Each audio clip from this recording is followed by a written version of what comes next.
भोंदू अशोक खरातवर आता फसवणुकीचा गुन्हा दाखल झालेला आहे। अशोक खरातवर तब्बल 8,76,00,000 रुपयांच्या फसवणुकीचा गुन्हा दाखल झालेला आहे आणि भोंदू खरातनं त्याचा या सीए ललित पोफेकडून ही 8,76,00,000 रुपयांची लुटल्याची माहिती सध्या समोर आलेली आहे आणि आईवडिलांच्या मृत्यूची भीती दाखवत अवतार पूजेचा बनाव रचून खरातनं ललित पोफेला त्याच्या जाळ्यात अडकवल्याची धक्कादायक माहिती समोर आली आहे। या प्रकरणी आता सरकारवाडा पोलीस ठाण्यात गुन्हा दाखल करण्यात आलाय।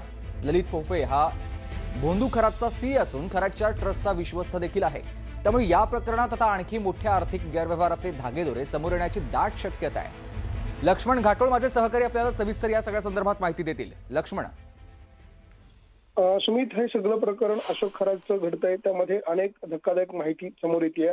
त्यामध्ये अशोक खरातचा पाय खोलत जाणारी आणखी एक गुन्हा जो आहे तो नाशिकच्या सरकारवाडा पोलिसांमध्ये दाखल झालेला आहे।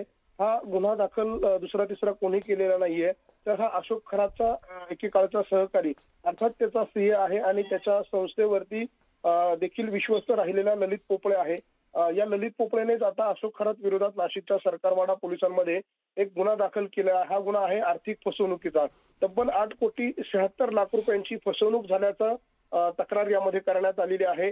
धक्कादायक म्हणजे ललित पोपळे याच्याकडून जे पैसे उकळण्यात आले ते पैसे मृत्यूचा योग टाळण्यासाठी अर्थात मृत्यूची भीती दाखवून हे पैसे उकळण्यात आले। आई वडिलांचा मृत्यूची भीती दाखवत अवतार पूजेसाठी या ललित पोपळेकडून अशोक खरातने पैसे उकळले, अशा स्वरूपाची ही तक्रार, अशा स्वरूपाची ही फिर्याद देण्यात आलेली आहे।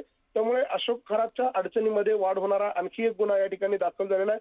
अशोक खरातवर आतापर्यंत 8 ते 9 लैंगिक शोषणाचे गुन्हे दाखल आहे, तर 4 ते 5 गुन्हे जे आहेत ते आर्थिक फसवणुकीचे दाखल आहे आणि त्याच आर्थिक फसवणुकीच्या गुन्ह्यांच्या यादीमध्ये या आणखी एका गुन्ह्याची भर पडली आहे।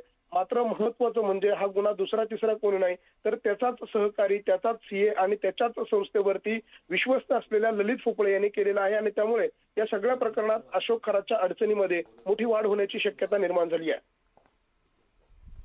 नक्कीच धन्यवाद तुम्ही दिलेल्या सविस्तर माहितीसाठी।